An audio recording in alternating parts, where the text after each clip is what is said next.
নমস্কার, আমি ডাক্তার জয়ন্ত বাইন, প্লাস্টিক এবং কসমেটিক সার্জন। আমি রেগুলারলি রাইনোপ্লাস্টি সার্জারি করে থাকি কলকাতাতে। তো যখন আমরা রাইনোপ্লাস্টি বা নাকের সৌন্দর্য বিষয়ক সার্জারি করছি, সেখানে অনেকগুলো সার্জারি একসঙ্গে জোড়া থাকে বা অনেকগুলো ইস্যুস থাকে। কারো কারো নাকের টিপটা, এই যে টিপ রয়েছে সেটা হয়তো বালবাস বা অনেকটা বড়, তারা এই টিপটাকে শার্প করতে চান, সেটা এক রকমের সার্জারি হয়। কারণ নাকের বেসটা খুব চওড়া রয়েছে, তারা বেসটাকে ছোট করতে চান বা পাতলা করতে চান, আমরা সেটাকে নেজাল বেস রিডাকশন বলি, সেটা একটা সার্জারি হয়। কারো এই হার্টটা খুব চওড়া থাকে, তাদের হার্টটাকেও সরু করতে হয়, সেটাকে আমাদের অস্টিওটমি করতে হয়। তো এইতে তিনটে ভাগ গেল। আর একটা ভাগ হচ্ছে অনেকের নাকটা বোঁচা থাকে, তাদেরকে আমরা স্যাডেল নোজ বলি। এই স্যাডেল নোজ, তারা নাকের বোঁচা ভাগটাকে উঁচু করতে চান। আর কিছু কিছু পেশেন্ট আসেন যাদের নাকটা উঁচু থাকে, মাঝখানে হাড়টা উঁচু থাকে, সেটাকে হাম্প নোজ বলে, সেটাকে নামিয়ে নিতে হয়। তো মোটামুটি 5 থেকে 6 রকমের রাইনোপ্লাস্টিক সার্জারি যেটা রয়েছে সেটা থাকে। কখনো কখনো একটা দুটো অংশ মেশানো থাকতে পারে, যে হয়তো দেখা গেলো নাকও মোচা রয়েছে আবার এদিকটাতেও চওড়া, তাহলে তাকে দুটো পার্টি করতে হবে। তো এই 5টা বা 6টা যে ইস্যু রয়েছে, এটা পারমুটেশন কম্বিনেশন করে পেশেন্টের সমস্যাগুলো থাকে। তো এই সমস্যার মধ্যে যেটা নাক বোঁচা, যেখানে আমাদের অগমেন্টেশন করতে হবে, সেই বিষয়টা নিয়ে আজকে আমি শুধুমাত্র বলবো। তো এখানে অন্যান্য কোনো বিষয় আমি বিশেষ আলোচনা করব না, একটা প্রাইমারি ইন্ট্রোডাকশন দিলাম। আমি শুধু নাক যদি কারো বসা থাকে, সেই নাকটাকে কিভাবে উঁচু করা যেতে পারে এবং শার্প করা যেতে পারে, সেইটা নিয়ে আমি আজকে কথা বলবো। তো যখন নাক কারো নিচু থাকে বা বোঁচা থাকে, তখন সেটাকে উঁচু করতে গেলে ডেফিনেটলি আমাকে কিছু একটা জিনিস দিয়ে তো উঁচু করতে হবে। এখানে হয় কিছু জিনিস ইনজেকশন করতে হবে বা কোনো জিনিস ঢোকাতে হবে বা কিছু একটা করতে হবে। তাহলে কি কি জিনিস দিয়ে আমরা বোঁচা নাকটাকে উঁচু করতে পারি? আমি রিসেন্টলি 3 জন পেশেন্টের অপারেশন করেছি। তাদের 3টে আলাদা আলাদা জিনিস 3 জন পেশেন্টকে ইউজ করা হয়েছে। সেই জিনিসগুলো আপনাদেরকে দেখাবো এবং তাদের রেজাল্ট কেমন ছিল, মানে তারা দেখতে আগে কেমন ছিলেন এবং তারপরে কেমন হলো, সেই বিষয়টা আপনাদেরকে ব্যাখ্যা করব। তাহলে আপনারা বুঝতে পারবেন যে বোঁচা নাক উঁচু করতে গেলে কি কি পদ্ধতিতে কখন কখন করা যায়। প্রথম যে ফটোটা আপনারা দেখছেন, এই ম্যাডামের বয়স অ্যারাউন্ড 32-33 বছর বয়স। ইনি বিহার থেকে এসেছিলেন। এই ম্যাডাম, ইনি একজন স্কুলের শিক্ষিকা। ওনার যেটা হচ্ছিল, ছোটবেলাতে নাকে আঘাত লাগে এবং নাকে আঘাত লাগার সঙ্গে সঙ্গে যেটা হয়েছিল, নাকের ভেতর ওনার পচে গেছিল, পোকা হয়ে গেছিল বলে ওরা বলছেন। তো সেই জন্য স্যাডেল নোজ ডিফর্মিটি হয়ে গেছে। আপনারা খেয়াল করে দেখুন, নাকের টিপটা উঁচু রয়েছে এবং মাঝখানের অংশটা একেবারে বসে গেছে। বিশেষ করে পাশাপাশি যে ছবিটা দেখাচ্ছি, সেটাতে কিন্তু এই স্যাডেলটা খুব ভালো বোঝা যাচ্ছে। এটাকে স্যাডেল নোজ বলে।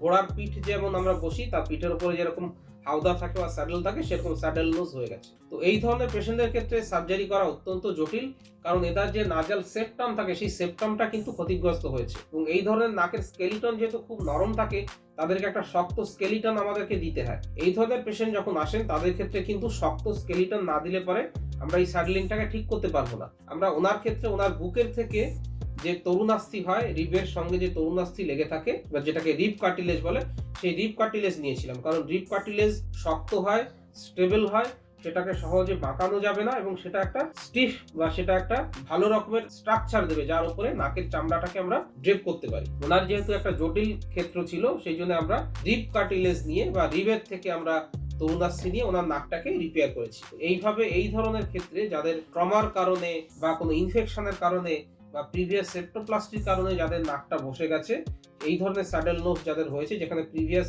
হিস্ট্রি অফ ট্রমা বা কোনো রকমের পচে যাওয়া বা কোনো রকমের প্রিভিয়াস ইনজুরি বা প্রিভিয়াস সার্জারি রয়েছে, যেখানে সেপ্টাম ভালো নেই, সেখানে কিন্তু এই জিনিসটা ইউজ করতে হবে। এরপরে যে ম্যাডামকে দেখছেন, এই ম্যাডামের কিন্তু নাকে সেইভাবে কোনো ইনজুরি ছিল না, কিন্তু এই ম্যাডামের যেটা সমস্যা ওদের ছিল বা এই ম্যাডাম যেটা নিয়ে বলছেন, সেটা হচ্ছে ওনার নাকটা বোঁচা লাগছে এবং নাকের বেস যেটা রয়েছে সেটা চওড়া লাগছে। তো সুতরাং আমাদের নেজাল হাইটটাকে বাড়াতে হবে এবং নাকের যে অংশটা চওড়া হয়ে গেছে সামনের দিকে, সেটাকে আমাদেরকে চাপিয়ে আনতে হবে। এই ম্যাডামের ক্ষেত্রে আমরা যেটা ইউজ করেছিলাম, বোঁচা নাকটাকে উঁচু করতে গেলে কিছু একটা জিনিস লাগবে।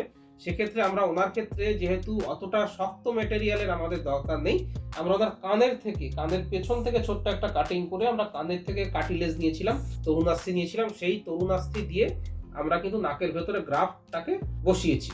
ওনার যেহেতু বেসটা ঠিকঠাক রয়েছে, হাড়টা ঠিকঠাক রয়েছে, আমাদেরকে শক্ত কোনো জিনিস দিতে হয়নি।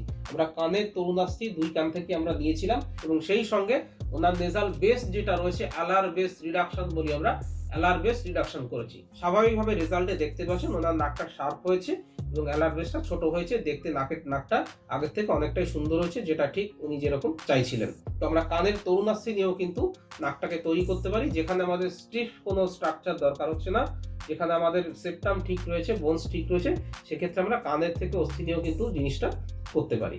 এবারে তৃতীয় যে পেশেন্টের ফটো আমরা দেখাচ্ছি, এই ম্যাডাম ওয়েস্ট বেঙ্গল থেকে এসেছিলেন। এই ম্যাডামের ক্ষেত্রে যেটা হয়েছে, ওনার কিন্তু নাকটা বোঝা ছিল। ওনার ক্ষেত্রে আমরা কানের থেকে আমরা কিন্তু কার্টিলেজ নিতে পারতাম, কিন্তু এই ম্যাডাম বললেন না, আমার কানের থেকে কার্টিলেজ নেবেন না, আমি সেটাতে ভয় পাচ্ছি, তাহলে কোনো অসুবিধা নেই। সেক্ষেত্রে আমরা সিলিকন নাসাল ইমপ্লান্ট পাওয়া যায়, সেটাকে আমরা ইউজ করেছি। আপনারা পাশের ছবিতে দেখতে পাচ্ছেন সিলিকন নাসাল ইমপ্লান্ট কেমন দেখতে হয়। বিভিন্ন সাইজের ইমপ্লান্ট হয়, সেটাকে আমরা কাস্টমাইজ করে নিতে পারি। ওনার ক্ষেত্রে ছোট্ট একটু কাটিং করেছিলাম আমরা কনুমেলার এই জায়গাটাতে, সেটার মধ্যে দিয়ে আমরা সিলিকন নাসাল ইমপ্লান্টটাকে ভেতরে করেছি। সিলিকন নাসাল ইমপ্লান্ট একটা খুব ভালো জিনিস, কিন্তু এটা যেহেতু একটা ফরেন বডি, কখনো কখনো ইমপ্লান্টে ইনফেকশন হওয়ার চান্স থাকে বা কখনো কখনো এটা সরে যাওয়ার চান্স থাকে। যদিও সেটা দেখা যাচ্ছে 100 জন করলে পারে মাত্র 5 থেকে 7 জনে 5 to 7% চান্স থাকছে ইনফেকশন বা ডিসপ্লেসমেন্ট হওয়ার। এটা ছাড়া কিন্তু সিলিকন ইমপ্লান্টের বাকি অন্য কোনো অসুবিধা নেই। একটাই ব্যাপার, সেটা হচ্ছে যাদের বোনস রিকনস্ট্রাকশন দরকার বা যাদের সেপ্টাম রিকনস্ট্রাকশন দরকার, এরকম প্রথম পেশেন্টকে দেখলাম স্যাডালনেস ডিফর্মিটি, যাদের নেজাল বেস বা নেজাল বর্ডার বা নেজালের মাঝখানে যে সেপ্টামটা রয়েছে সেটা যদি শক্তপোক্ত না হয়, তাহলে সিলিকন ইমপ্লান্ট দেওয়ার ক্ষেত্রে তাদের ক্ষেত্রে কিন্তু এটা উচিত হবে না। কিন্তু এই পেশেন্ট যেহেতু তার নাকটা ভালো ছিল, তার সেপ্টাম ভালো ছিল, প্রিভিয়াস কোনো সার্জারি নেই এবং উনি মিনিমাল ইন্টারভেনশন চাইছিলেন, বডির অন্য কোথাও কোনো কাটাছেড়া চাইছিলেন না, এনার ক্ষেত্রে আমরা সিলিকন নেজাল ইমপ্লান্ট ইউজ করেছি। সো ফ্রেন্ডস, আপনারা তিনটে যে পদ্ধতি সেটা আপনারা দেখলেন বা বুঝতে পারলেন। এবারে আপনাদের প্রশ্ন উঠতে পারে, রিপ থেকে যদি আমরা কার্টিলেজ নিই তাহলে এখানে কোনো অসুবিধা হবে কিনা, কান থেকে যদি কোনো কার্টিলেজ নিই সেটা থেকে কোনো অসুবিধা হবে কিনা, এই বিষয়ে আমি অল্প অল্প করে একটুখানি বলে দেবো। আমরা বলে নিই, আমাদের 12খানা রিপ থাকে, ডান দিকে 12টা, বাঁ দিকে 12টা, টোটাল 24টা রিপ থাকে।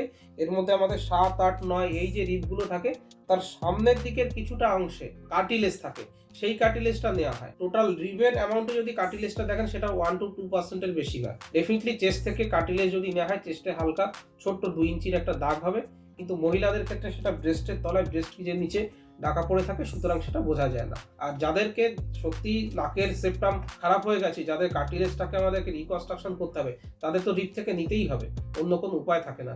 যাদের রিপ থেকে নেওয়া দরকার তাদের অবশ্যই রিপ থেকে নেওয়া দরকার, কারণ ওই রিপ্লেসমেন্ট, নাকের যদি আমরা স্টিফনেস বা নাকের আমরা সেপ্টামটাকে রিকনস্ট্রাকশন করতে যাই, রিপ কার্টিলেজ ছাড়া অন্য জায়গা থেকে কিন্তু নেওয়া যায় না। সেকেন্ডলি হচ্ছে, যাদের রিপ কার্টিলেজ দরকার নেই কিন্তু কার্টিলেজ দরকার, তাদের আমরা কানের থেকে নিতে পারি। কানের সামনের দিক থেকে নেওয়া হয় না, পেছনের দিকে যেখানে কানের ক্রিজটা রয়েছে সেইখানে আমরা ছোট্ট একটা ইনসিশন দিয়ে কার্টিলেজটাকে বের করে নিই, এবং পুরো কার্টিলেজও বের করা হয় না, একমাত্র ভেতরের দিকে যেটা আমাদের বোনসের সঙ্গে সেঁটে থাকে সেখান থেকে কিছুটা অংশ নেওয়া হয়। এর ফলে যে দাগটা হচ্ছে সেটা সেলফ অ্যাবজর্বিং সুতো দিয়ে সেলাই করা হয়, এবং কানের পেছনে থাকার জন্য দাগ কিন্তু আলটিমেটলি একেবারেই বোঝা যায় না, কারণ এই ব্রেস্টের ক্ষেত্রে যেমন আমরা ব্রেস্ট ক্রিজটাকে ইউজ করি, কানের ক্ষেত্রে আমরা কানের ক্রিজটাকে ইউজ করি, সুতরাং এই দাগ কিন্তু একেবারেই বোঝা যায় না।